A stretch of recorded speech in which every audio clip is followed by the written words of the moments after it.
Bringing back old favorites in the fashion you never wanted, it's V'ger Please. A heinous trip at Warp 5. My name is Joseph. And I'm Ron Howard's other brother, Peter. Before we talk about any episode of Enterprise, we got a few announcements / updates that we wanted to provide our audience. Number one is that Peter and I have recorded our Patreon exclusive episode that is a review of Star Trek Generations, which is the first TNG related specific review we have done, despite having done 200 plus episodes of the show, which is a bit of a momentous occasion. By the time this episode comes out, that will be available on our Patreon. And still on our Patreon, still exclusive to our patrons, is our Tank Girl review, something that may remain exclusive to Patreon forever. To quote one of our patrons who listened to it, it was like hearing two men talk about this terrible dream they had. I don't know if that's fit for everyone else to necessarily consume, but if that would interest you, and if a review of Star Trek Generations would interest you, and some of the other bits and pieces that we've put on there over the years would be of interest to you, a few dollars gets you full access to everything. And we're not greedy. We're not greedy. You know what? And if you're someone you want to bounce in for a couple months, slide us like $6 and be like, I got my fun and bounce, I will not judge you. I totally understand. Oh, they could burn binge us. I like that. You know what? It's a tired and true Patreon tactic. We really appreciate the assistance in making sure we're keeping the podcast bills paid without dipping into our pocketbooks too deep. So we like doing some extra stuff to thank everybody for that. And so that extra stuff will be available here soon in my relative sense, but probably already available by the time you're listening to this. So check it out at Patreon at V'ger Please. You type in V'ger Please in Google, you're going to find it pretty fast. We're not hiding it. What if there was talk about the mission patch stickers? Maybe we should do like mail out stickers for. Ooh, I like that. Yeah, Kevin was talking about doing that, and he wants to do mission patch stickers, and we definitely gave him our blessing. Maybe we can get like an order of them that we can supply specifically to patrons. I like that. Yeah, I like that idea. All right, stay tuned. Stay tuned for some merch. Very limited merch. And you could vandalize things at your favorite bar and put our fucking Star Trek podcast. I'll vandalize my bars. I like it. Someone that probably wouldn't vandalize a bar are the two talented musicians responsible for our theme song. We haven't brought them up a little bit. Ian and Sarah, thank you once again. Every time I edit this podcast, I still chuckle when I'm making sure that the sound mix is right on the intro. Just absolute perfection. So every time you hear that bad recorder beat at 30 seconds, that perfect dip, that is the fine work of Ian and Sarah. And I dare say that our intro rivals that of Peacemaker. It is unskippable. You must watch it, must listen to it, you must live through it. It is.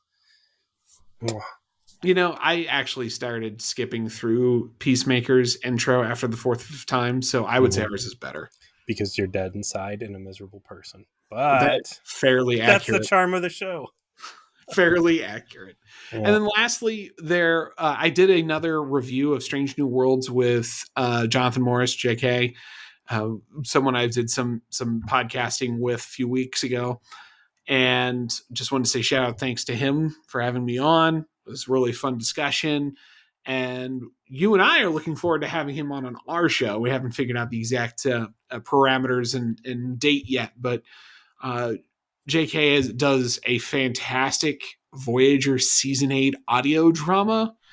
And since we obviously are Voyager lifers due to the content we've done, we're very interested in talking to him in depth about it. So we're going to make that happen here at some point. But if you're interested, Star Trek Reverie is the location on his podcasting platform where you can find he and I's discussions. And I've put those links into the Discords and Facebooks and Twitters. So if you connected to us at all on social media, you can find it. All of that shilling and reminding out of the way, Peter, what did we watch this week? We watched Season 1, Episode 19, acquisition. And Joe, I would like to open with a rule of acquisition. That was something we used to close out back in our early Voyager days. Yeah, before we ran out. Season 1, episode 19, acquisition. And as once upon a time we used to end our podcasts with rules of acquisition, I would like to offer a rule of acquisition to start. Rule of acquisition number 126. Humankind cannot gain anything without first giving something in return. That's not a rule of acquisition. That's the law of equivalent exchange, Joe. And we have gotten so much from Star Trek Enterprise, and now is the time to truly pay the fucking piper. Holy shit. And I quote, okay, Bram Branagh. I knew you were going to go here immediately. There's no excuse for the Ferengi. No excuse. That was an act of desperation. I hated it. In case you were wondering if Bram Branagh's asleep at the wheel or has had some sort of a terrible head injury and is just not a real person anymore, here is explicit proof that there's something good rattling around in his head. That real talk like that coming out of Memory Alpha, completely unheard of. He knew this was a bad fucking idea, and they did it anyway. So many good episodes, and not great or amazing episodes, but it's been consistently good.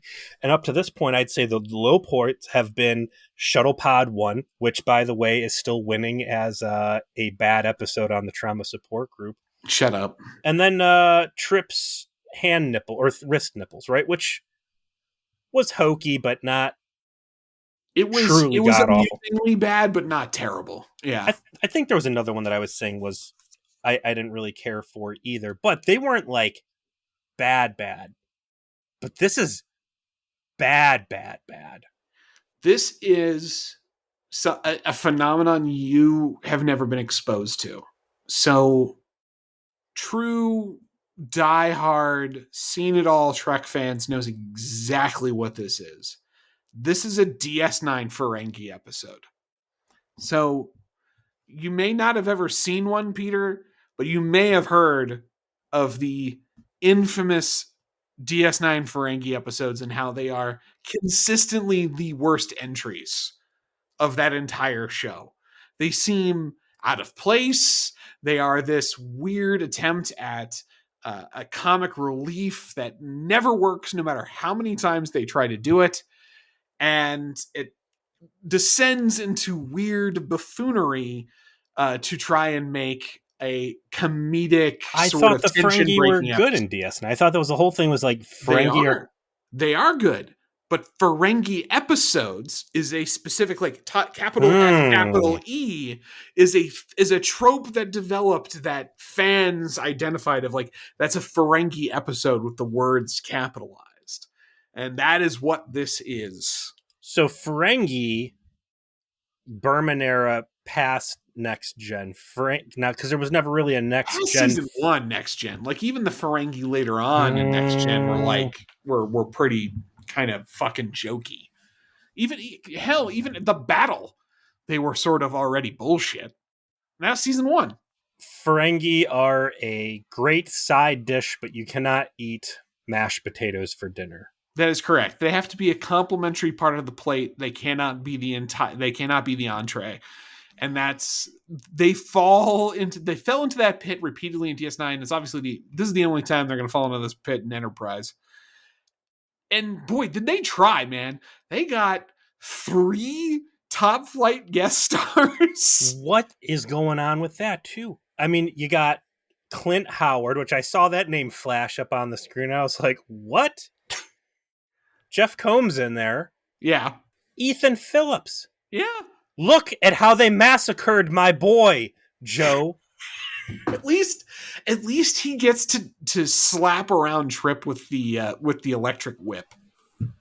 That's like the only cool thing that happens in the whole episode, as he like one shots Trip with the was it episode 2 of TNG Ferengi whip? The pain whip. Or the stun whip, I believe is what stun whip. Yeah, I know Ethan Phillips is a joker and he's a funny guy, but there's a great actor in there too. Does he only sign up for like the hammy roles? Do they actually hate him and they only cast him for like the miserable tons of makeup roles?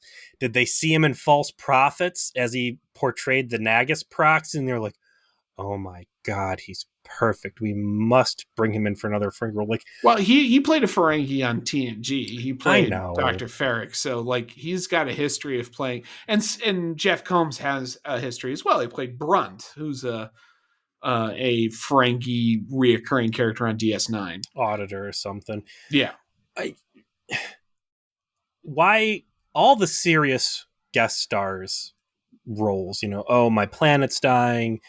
Oh, so, just the good ones, the ones you can really sink your teeth in. Oh, I'm a reformed space murderer, and please help. Whatever. Why can't they put Ethan Phillips into that, man? I saw greatness in him in Neelix. I would love it if they do bring him back in Enterprise again, and it's just a human guy with some good deep drama where I know he can flourish. But this fucking shit, come on. yeah, I know. I'm sorry. I'm sorry you had to go through this. I really am. It I was within your power to say we're going to skip this one. It Trust me. was, and I chose not to exercise that power because let's face it, these are the best episodes for us to talk about. I don't Your know, man. suffering is a key comedic element to the Yep. chemistry we have. Speaking of key comedic element, the slow pan down over the Ferengi's head where it looks like a penis coming into focus as we get, I don't know, probably a good 5 minutes of Ferengi's raiding a derelict Enterprise that is adrift in space. 12 Speaking, minutes. 12 was it minutes. 12 minutes without any English? That is Did you correct. actually have sound subtitles? I did. I checked to see if there was any translation. There is not. I turned out, just said computer beeping. I was like, all right, we'll play it like that. Yeah, I was watching it on Paramount Plus, so if there's going to be an I authoritative, was not. there's going to be authoritative subtitles for the Ferengi speech. It was going to be there, and there was nothing. It opens with these Ferengi jabronis rolling up in a hoopty, finding an NX-01 where everyone is knocked the fuck out. And by the way, several people do not appear in this episode essentially at all except as unconscious bodies. There is zero dialogue from Phlox, Hoshi, Mayweather, or Reed. None of them have a line in this episode. And you see their unconscious bodies, and that is it. I said, gosh, whenever the last time Shran was around,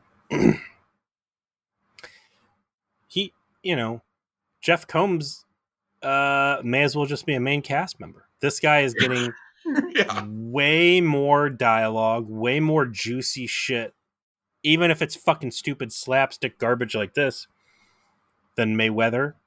I mean, Reed has had a couple focus pieces, but even Hoshi's fading into the background. I would be fucking pissed if I was like quote unquote main cast and having consecutive episodes where I'm pushed away. You might as well be the EMH in the early episodes of Voyager where they just turned his ass off. The last episode that we reviewed was the one where Archer simps for the slug. I don't believe Mayweather had any kind of part of that, really. By the way, real quick, I want to clarify. I was calling the Pokemon down on that dark planet Mr. Mime. I think it was actually the Pokemon Ditto. That's the shapeshifter. You called it mimic, so you were just made you described what it was, but not correctly identified the exact Pokedex entry. I knew what you meant, but yeah, it's definitely a ditto. I agree. But Mayweather wasn't in that episode. Mayweather was not at all in the episode before that, which was Fusion, the Vulcan Hellraiser. He had no part of that. Do you think that they figured out that he sucks and that's why he is not in front of the camera or do you think they had known from the beginning this is going to be a marginal character and will always be a here and there guy? Well, they write these scripts, one after another. Some are done when they start producing, some get finished as the season, is wrapping up, but they're already sort of, the ideas are out there. I doubt there was a ton of middle of the first season course correction on someone like Mayweather, where they're like, we have to fucking bail this guy out of, being a main focus of anything because the actor we picked sucked. And I think too, like we had said before, if they knew immediately, like, this guy is not a great actor and it's taking many, many takes to get the scenes we ultimately end up using, and even those scenes are not good, that they would have killed him off and brought his sister or another, something in to replace him that accomplishes what he is supposed to be, and done so better. So maybe, again, just the executive team's full of their own shit and they don't realize what they're doing is bad. Hard to know. Hard to know. What we do know is in this particular dog shit episode, Mayweather doesn't have a line, and that's probably for the best for him. Let's face it, no one is well served by being part of this. I'm gonna get the plot pen out right now. In my version of this, Mayweather knows exactly who these guys are, and like where Archer and Tripp are completely buffooning around and like being silly butts and prancing about the ship with them. Mayweather just goes fucking psychotic and starts breaking necks and slitting throats and treating these guys like rabid dogs and says, no, The you always kill Ferengis. The alternate universe where Mayweather is a grizzled space veteran and some not grizzled space veteran. This is like happy smile. I'm happy to be here. Mayweather just flips and be like, fucking kill you don't give Ferengi an inch, and always spit on their graves before you space them. And everybody's just like, whoa, dude. It's like, no. It's like, I've seen things. I've done things. Mm-hmm. No mercy for space slavers. This is how they treated. This is trucker justice. They're panning over to the Ferengi ship, which here's their ultra clever tactic for this episode is they never actually say the words Ferengi. Yeah, that's their actual justification for breaking what is clearly previously established canon about first contact with Ferengi. Is absolute bullshit. You tell me by the end of this, Enterprise has regained control by Starfleet, and they have the entire crew stand there and frog march these guys back and forth to their ship to unload all the shit they stole, which has to take hours. And at no point does Archer think to say, who are you guys exactly? Where are you from? What's your deal? What's your species name? Or even that you would need to, because even if the Vulcans and humans have never encountered Ferengi, which is what is implied, and I can believe that they had never encountered them before, that they would have all this information about what they look like, they can speak their language, they have this like cultural information, that they're very like mercantile focused, blah, blah, blah, and that they never, between this moment and the moment that they're encountered at the Battle of Maxia, ever have any interaction with anyone who knows who they are. Like the entirety of the like TOS era, no one has a conversation where they're like, "Oh yeah, those are Ferengi. We know that's who that is. Everyone knows who they are. They're the only ones like this in the galaxy." Like I'm over here shaking my head, just stupid. That's what breaks the kayfabe for me. Like, not getting the name here doesn't mean that over the course of essentially the next fucking century, no one would tell Starfleet or the Federation writ large, as they admit all of these planets and all of this, and they're building this big, democratic space empire, that someone's like, oh yeah, we know who they are. They're real big in commerce and trade. Yeah. Stupid. Someone's gonna fucking know because someone's done fucking deals with them.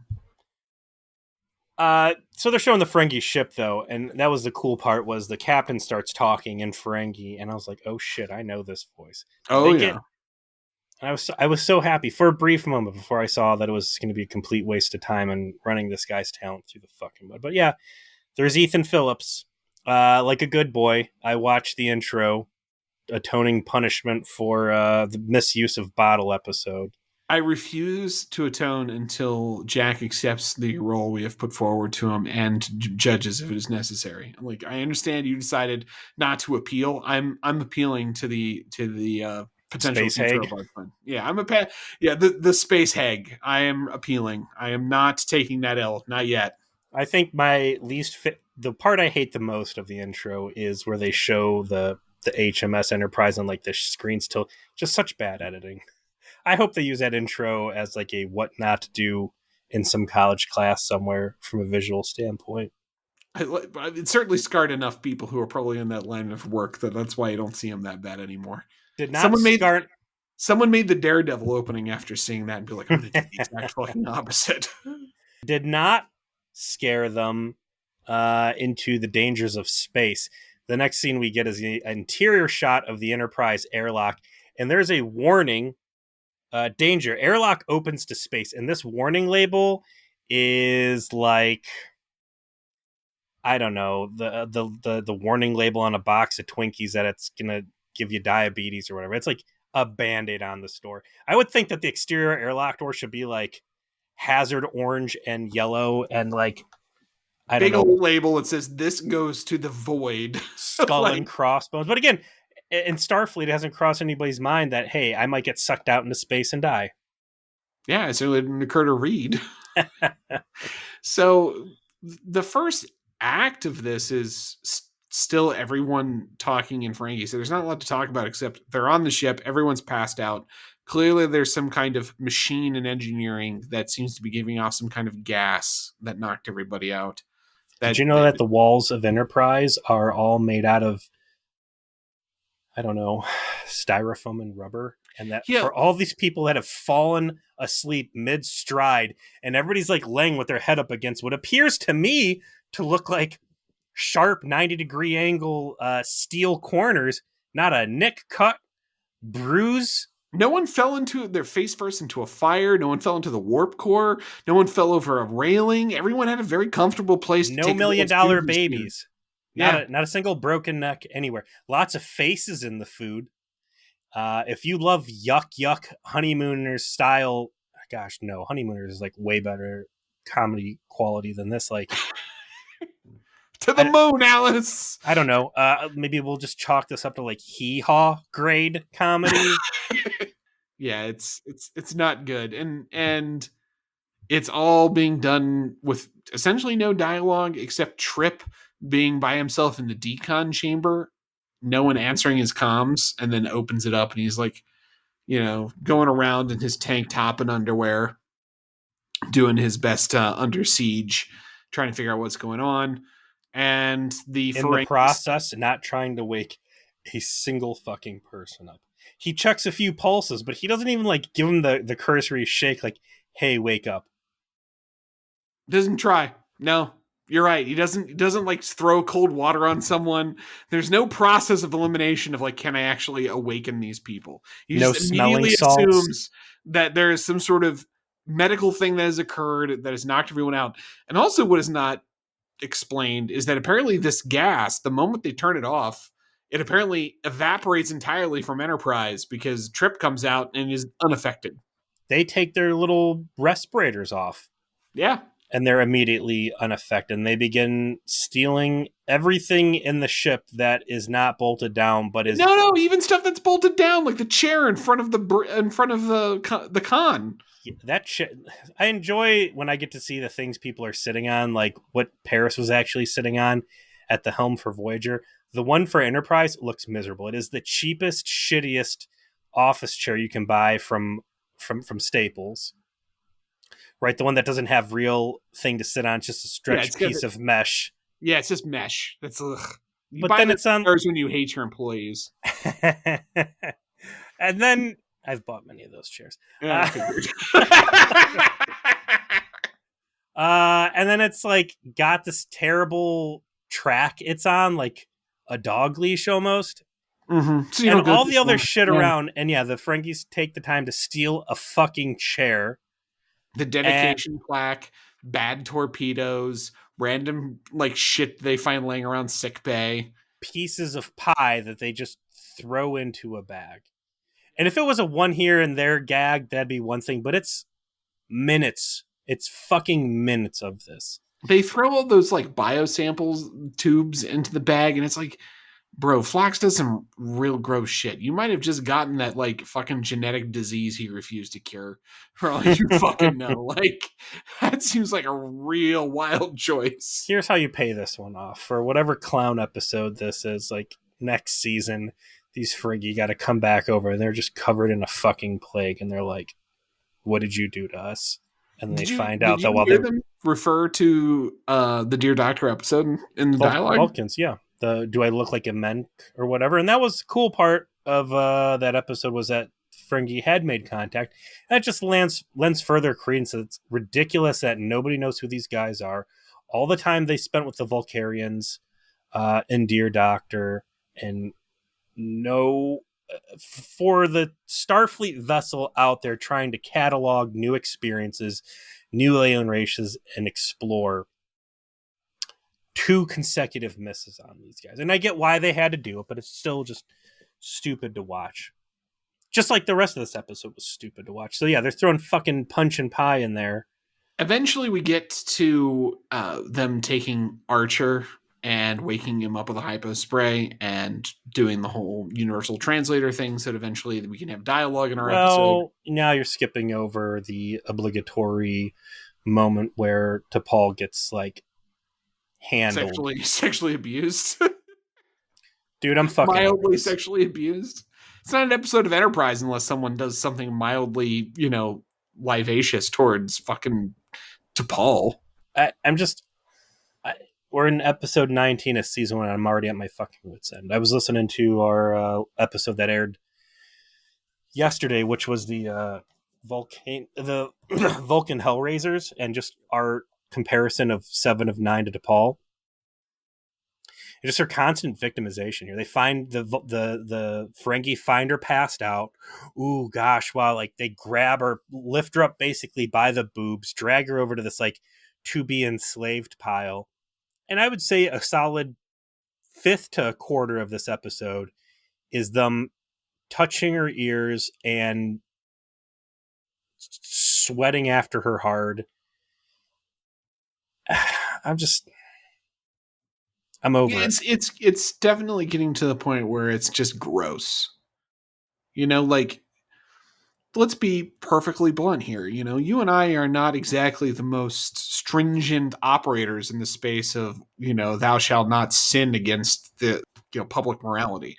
We are willing to give a great deal of license to things to, brush up against stuff that is perhaps a bit controversial or strikes some people the wrong way, as long as it's good, or even if it's not good, if it just kind of happens incidentally or happens every once in a while, it's kind of forgivable. Who cares, right? Like, some stuff doesn't age well, some stuff is cringe, and that's okay. That's just part of doing business. This is to the point where even you and I are like, this is just gross and I don't want to see it anymore. Like, what were they thinking? Like, was Rick Berman fucking Jolene Blaylock? If he was, why would he do this? Like, did he want to and couldn't? Like, I don't understand. Or Bran Brower, was someone having sex with like, oh, don't worry, baby, I'm gonna get you tons of screen time. You might not love the screen time I'm giving you, but we'll make sure you get that screen. I don't get it. I mean, it's like a 12-year-old is writing these scripts and they have a crush on Jolene Blaylock. And oh gosh, she's so pretty and she's so this, and we're gonna get the camera in there. And it's just the same fucking shit situation over and over again, and just fucking gag me. It's done. I just looked something up because I was curious, trying to like understand why this keeps happening, right? Like, there's got to be a reason. And I just typed this into Google, and the release date of American Pie was July 9th, 1999. This is the era of the gross out, oversexed blockbuster comedy. This is it. Like, this is when you get Something About Mary and all of the other kind of movies that are in this strata of filmmaking. And it was very popular. These movies did super bank. Everyone knew them, and they were very over sexualized, and they were purposefully abusive towards their female characters. That's got to be it. I didn't That's think got to be it. something about Mary was abusive towards Cameron Diaz, though. Like that She was put cum in her hair like that. Come on, man. yeah, but he puts cum in his hair too. I get that it's just gross overall, but it's not as exactly as like targeted on specifically the Here's female what I'll give you characters. in this, all right, is that there were things out there doing it, and I would argue doing it much better. That they were doing it well, and they said, "Hey, we can do that," and they tried to do it, and they did a shitty job, and they kept doing it shitty, and it just kept getting worse and worse. And this is a result. So, anyways, the fucking Ferengi are living out the writer's room lust of T'Pol throughout pretty much the rest of this entire episode. And you've got Ethan Phillips, Clint Howard, some other dude, and Jeff Combs as these Ferengi, and the only one whose name is I got listed here that I remember from the episode is he's Krem. like NASA nerd from Armageddon. Yeah, and that's Jeff Combs' character is the kind of cast off nerdy. Oh boy, I want to touch T'Pol's fucking ears, and it's a shame because like he and Ethan Phillips do a good job portraying the characters they're asked to portray. So does Clint Howard. Like they go for it with what they're told to do. It's just what they're told to do sucks. You know, fucking Clint Howard. They got him in this red velour jumpsuit. I wouldn't be surprised if this was old wardrobe for Kess. Yeah, it kind of had that look to it. He was like a gentleman in that thing. It was kind of wild. But like even with all the goofy makeup and everything else, like Clint Howard himself looks so goofy. Like it just surpasses all the makeup. He shows up again in Enterprise, but he doesn't have nearly as much makeup on, and he still kind of looks all fucked up. And it's like, sure, yeah, see, why are you putting him in Ferengi makeup? This is much better. And I had the same thoughts on the episode too. It's like these guys, I feel very bad for everybody involved. They're all going for it hard, and I don't think maybe really anybody realized how bad it was going to look once the finished product came out. Like while the episode is going on and these guys are just like cartoonishly stupid and awful, it reaches the point where it looks like I seriously think Archer, T'Pol, and Trip had a conversation off screen we never saw where they're like, let's just fuck with these guys. This is too much fun. Had they done that, yeah, I would have more respect for the episode. It might have saved the episode if you'd saw them be like, we never get to have fun like this. These guys are awful. Let's just fuck with them for like the next. Did you see that all of their guns are toys and they shoot silly string? We are in no danger here. Let's just play around. Like Archer gets like thumped on by one of them right away, and what if it was like super weak? Is like, I've gotten a lot of head wounds over the last 6 months. Let me tell you, these guys hit like girls. We've got nothing to worry about. Let's have a laugh before we wake up everybody else. So they drag T'Pol around. They throw in there. They steal the chair. They're stealing everything. These guys seem like they're bad people, yet they're not killing anybody. So that's your first head scratchers. Like this plot's fucking dumb. Like they're making dozens of enemies right now. But no, they're not murder is too far for these guys. They wake up Archer. They wear socks. Yes, they do. They have clever socks like that asshole in your office who always talks about his sock collection. We all have that guy in our office. And you know what, Carl? No one gives a fuck about your socks. Shut up. Any dumb sight gag they can do, they're doing. Am I to believe there's only 5 women on Enterprise? Or is there only 5 women worth selling into slavery on Enterprise? There was only 2 women on the Enterprise main cast and 3 extras that showed up that day. That's how many there are. They wake Archer up. Archer is like, what the fuck? And this is where they start talking about, yeah, we're just stealing everything and we're going to enslave your women. And if you don't tell us where your vault is. And they can't conceive of the idea that Enterprise doesn't have a vault. So Archer starts trying to play into their bullshit that they're Archer's like, wait a minute, I'm chained to the wall and I'm surrounded by guys with guns. I'm starting to feel pretty sexy here. Oh, yet another opportunity to indulge my fetish of Yeah. masochism. Hit me in the face, Daddy. Hit me in the face, Daddy. Ferengi. I keep meaning to sit down I and need to count bleed from my episodes. mouth. How many? And the blood looks so fucking fake. Just like, Yeah. this is the fakest blood we've seen. So Clint Howard starts hitting him with the fucking gun in the ribs. Now, you might think, because you just watched these Ferengi carrying around thermonuclear torpedoes with their bare hands, that these guys are like some fucking strong dudes. But apparently not. They just give him a couple little tickle shots. It's enough to get Archer's dick hard, and that's all that matters.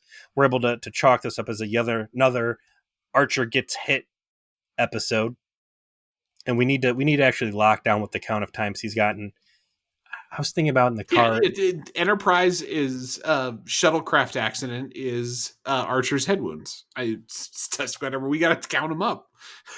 It's not getting your ass beat; it's getting your arch beat for this. There one. you go. Mm-hmm. After they wake up Archer and he starts trying to play into these guys' obvious tells, he does see that Trip is up and around and doing things, and ultimately Trip is still in his underwear without even shoes on, no guns, which I was pissed about. And they do fix that. Archer's like, go get a fucking gun. He's like, I can't. They stole them all along with all the pecan pie, Cap. And he's like, there's 14 weapons lockers. Yeah, I know. They got all of them. And I know they haven't discovered this fucking piece of 24th century space technology yet, but go get a fucking pipe. Go get a baseball bat.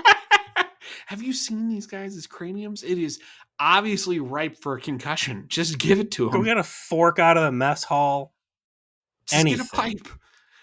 Just get a baseball bat. Just fuck these dudes up. So now we enter into this part of the episode where it is just half an hour plus of asking over and over again, why are they not just beating these guys' ass? And it's exactly what you said. Like, there has to be a reason why the crew of Enterprise has not just said, we're going to tear these guys all brand new assholes and then shoot them out into space. Because at a certain point, Archer starts working on... Krem is the guy's name. Jeff Combs. Jeff Combs. He's a low man on the totem pole. He's, a simpleton, and Archer starts kind of manipulating him in the most longest game of fucking vampire politics I've ever seen in Star Trek, where that goes nowhere, by the way. Nowhere. The guy repeatedly drops his gun and fumbles around with keys while Archer's standing there waiting to get fucking handcuffed. The same Archer who you might remember from what was the Vulcan puppet episode? Shadows of Pajem? Shadows of Pajem. Where the Space Texans capture him, and after he face boobies to Paul, he does that fucking backwards roll guile flash kick and blasts a guard into the next week. Yeah, he could clearly overpower this guy at will. He's sloppy with his anytime he could have just thrown him in a chokehold, put him down, grabbed his gun. He's looking at his shoes. Right. He's looking down the hall. At a certain point, Trip's there hiding around the corner. I mean, they could have strangled this guy with his own asshole. And they just never do. And it's like you said, there's a missing piece of dialogue of let's play along. I want to find out what more about these guys are before we fucking put them down. Archer tells Trip, hey, they woke me up in the shuttle bay. There's a hypo spray that they woke me up with. Go get it. Trip, rather than wake up the fucking the security officer, Reed, which granted, Reed's not a woman that's going to be sold into slavery, so he's not down there. Or taking in and, waking up Phlox so Phlox could heal people. He wakes up their version of a Terminatrix. The Vulcans that are crazy strong. Now it's two strong Starfleet dudes and a Terminatrix versus 4 little dummies. 4 non-combatants. Let's just put it that way. 4 clear non-combatants who go their own separate ways and argue more than the fucking Scooby-Doo gang, right?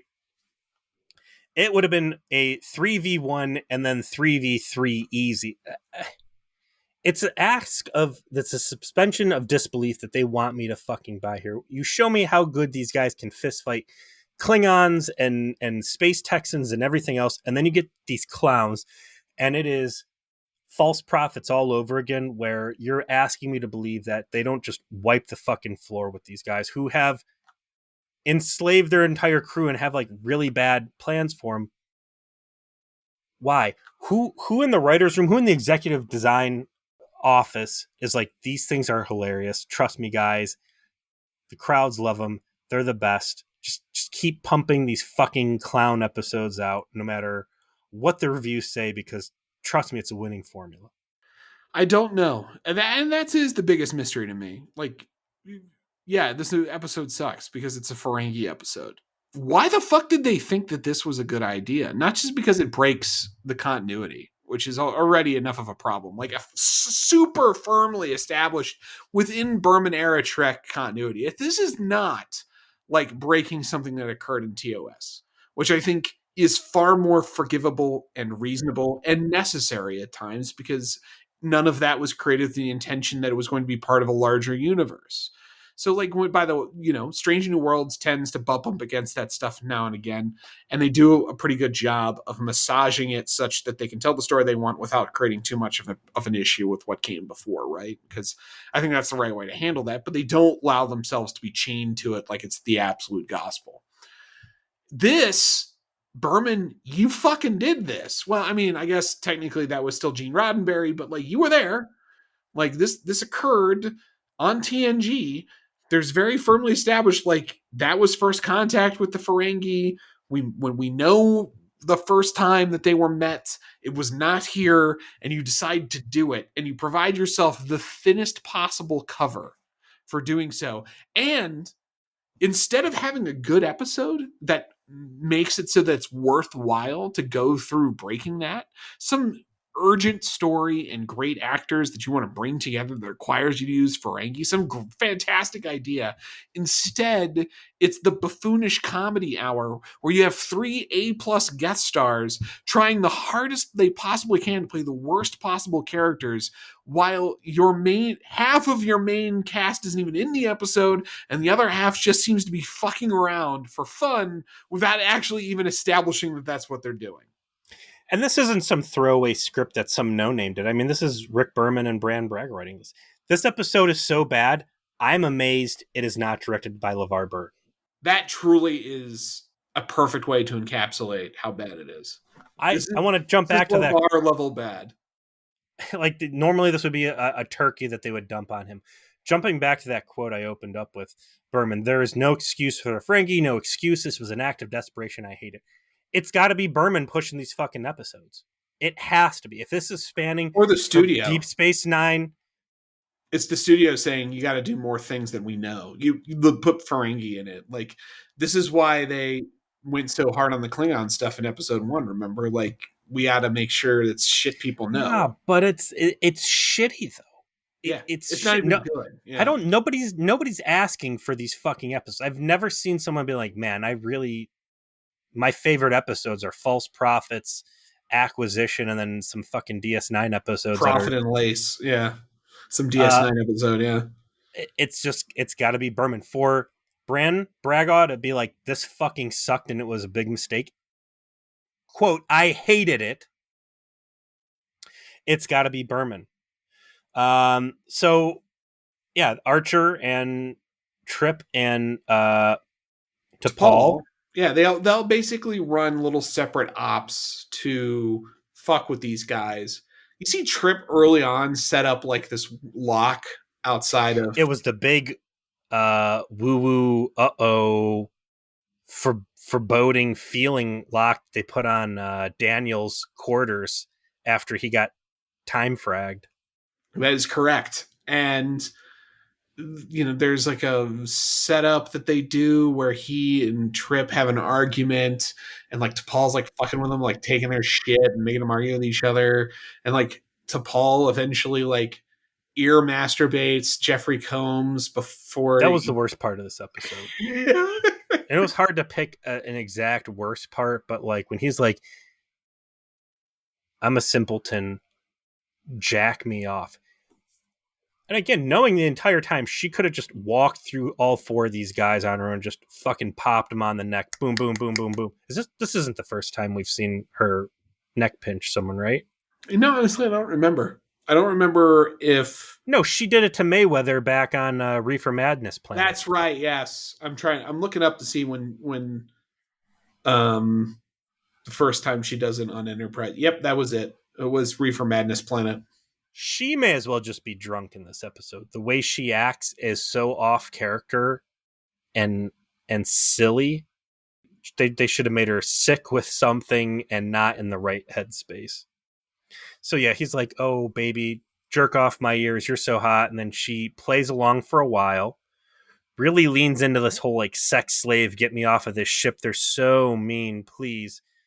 Knocks him out, takes the keys. Meanwhile, all over their ship, these fucking like presumably heavy ass torpedoes are just strewn about like pool noodles. I Those mean, foam pool. they're about as useful as that. So the Ferengi even fucking say like low grade weapons, even talk shit about how bad the torpedoes are. Yep. Like oof, oof. But yeah, they run their little ops. They eventually like lead them into a room where T'Pol literally just shoots all three of them. Like that's the final takedown. T'Pol ends up taking all four of them down herself, and all of the shit that Archer does is basically just to like learn about them and Without learning their name. yeah, somehow Denver asks their name and like he seems to be trying to win over Jeffrey Combs, but he's never really won over. And he gets got because he wants T'Pol to ear masturbate him, which she does very briefly, but she does do it. She doesn't completely blue ball him, so got that going for him. And then once they finally have him put all the shit back, they're like, "We never want to see you again." Hey, you skipped over the point where they talk to the dog. That is like the only actual funny scene where they're like yelling at the dog, like, "Do you understand?" It's like barking at them, and they're like, "We can't translate it." Like, oh, they've never seen a dog before. And eventually they figure out it's an animal, and like maybe it's food. And he's adorable. Well, they should have said like maybe it's like the Klingons and they eat their dogs. They put Porthos in a crate. Man, what would Archer have been so forgiving if he had opened up that airtight crate and found his dog dead in there? If it's a 4 dead Ferengi. I'm just saying, if someone killed my dog, they would not. If some Ferengi killed my dog, they would not be making it back to their shitty little shuttlecraft. If I opened any container where a dog had been kept and there was poops in there, they would be getting killed. I wouldn't kill them if, like, my dog Severus, if I was Archer and he was in the case, but he got out and he was okay, but he had pooped in the case, I would not kill them. I would just make them clean it. Like before you leave. Here's a brush. You have a problem to solve. Like you did this, and my dog's gonna watch you while you do it, and he's gonna be very disappointed in you. It's awful. There needed to be a reason why they knew that these guys were low threat and they wanted to just fuck with them. T'Pol should have been objecting the entire time that this is a bad plan and that they're needlessly endangering the crew, that these guys could have turned evil very easily, or like, a legit space threat could have popped up while they were all incapacitated by this. The fact that knockout gas knocked the entire fucking crew out when they're all behind hermetically sealed doors. In a spaceship that's designed to not completely explode the moment that the atmosphere escapes from one deck. Like, I was excited when I saw that Jeff Combs was going to be on this. I thought Shran was going to come Shran in will show up and save them, right? And beat the fuck out of these clowns, but that didn't happen. By the end, T'Pol comes in. She's got they've already solved the problem. The Ferengi are knocked out. And she's got the keys for Archer's handcuffs, and he's like feeling all sexy, tied up, and helpless. And he's like, "Oh, hey, cool, unlock me." And then she's like, "You said that, we're boring and that we're not, you said mean things about us while you're trying to talk the guy out of taking me as a slave bride." And he's like, "I'll make it up to you." And she's like, how? And he's like, 5 bars of gold. It's such a, it goes back to what you were saying before about like this goofy old guy trying to be young and cool baby boomer humor. Like, oh, your wife found out that you said she's the ball and chain. Oh, you're really in for it now. Ho, ho, ho. It's also part of the continuing drama of they had not figured out if T'Pol should be banging Trip or banging Archer. So like this is them flirting, and I it's terrible. And it's like it is so obvious why like Colin Trenier and Jolene Blaylock have chemistry. They have it. They clearly need to be the two that are together for their characters. That is dead ass obvious. But they had not figured out from a script writing perspective which of these they needed to go with. And so you have this like weird, awkward flirting moment. I'm so done talking about this. Like what was this the was worst bad. episode of Star Trek? This piece of shit or False Prophets? Oh, False Prophets is worse because of the fundamental fail against Voyager's premise. That will always be worse because it required Voyager to punt so ridiculously hard at every possible decision tree to put themselves in a position where they do not go home. And that was so badly constructed and written and executed on that I can never think that that's not the worst. You know, this is bad in a much more generic way. And it is bad. This is to me is by far the worst episode of the season so far. Not close at all. But against False Prophets, a show that basically breaks Voyager's entire like reason for being, nah, not close. That's not close either. The only thing I can do to bridge the gap and try and put this closer to the False Prophets goalpost is that Enterprise had been consistently good up to this point. By the time we got False Prophets, there had been some just miserable, awful episodes of Voyager. So, like, False Prophets, I could say, well, this is par for a certain course that we get frequently out of the Voyager writing room, whereas this is just left field in terms of how fucking bad it was. Yeah, like what's the desperation, man? Like, did you just not have a 26 fucking idea? You know, like you only had 25 scripts, and you're just like, I need one more. Did you lose a bet? Yeah, like what was the desperate circumstance that led you to make this particular episode? And then you know, you brought in all these ringers to try and like fucking build this thing up in a way that you can actually like make something quality, and it just turns out to be a farce that's all the more worse because you wasted Jeff Combs and Ethan Phillips and Clint Howard while you were doing it. Unexcusable. So what do we watch next week that will hopefully not be cleanse the palate? Yeah, like let's see here. Not inexcusable. Let's hope.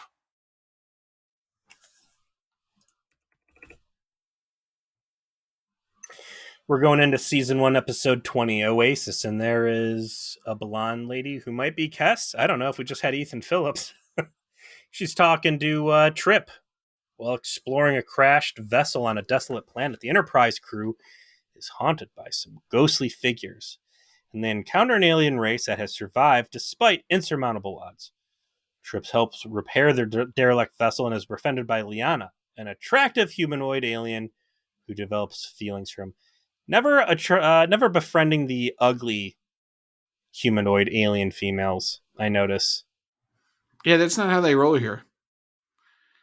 I remember this episode pretty well. I'm sad to say that I'm not sure how much of a palate cleanse it is. It has an interesting premise, and it does have a major guest star. But yeah, I'm not sure if it's going to necessarily wash the stink out of our mouths, my friend. I'm very sorry to say. Why are they hiding all the garbage at the back? Why is there even garbage in the season 1? Again, you've got Next Gen, DS9, Voyager bringing here. You should understand what works, what does not work. How are you making stuff? I mean, obviously, they've cleaned up a lot of it. A lot of these episodes do work But for these duds to start popping off now, or do they feel like maybe they've got some breathing room to try some new stuff? Not that the fucking Ferengi episode's a new thing. That's tried and true trash. I forget. Did you say that False Prophets is well received in any corners of the internet? No. No one Why? likes that fucking Why make episode. another one of these fucking things? Why And you know, indeed? it's funny too because like as much time as you've spent focusing on how this breaks continuity, normally I get all bent out of shape. Like I could care less about when the Federation technically met the Ferengi. Like it's just buried under so much more egregious shit. Yeah, like that is definitely like the part I would be willing to forgive the most. Like I'm very prepared for that to be part ways with that if it's in service of something interesting. And they just don't even rise to anything remotely close to acceptable. They treat this hostage situation with the gravity that Paris treated the Tuvok Chakotay mutiny video game. In fact, I would say even less because he was very motivated to understand how it is it came to be and to finish it. And If I'm this the was a simulation, this would have been an okay episode. Like, what's the goofiest way you could beat the game to get the most unlocks?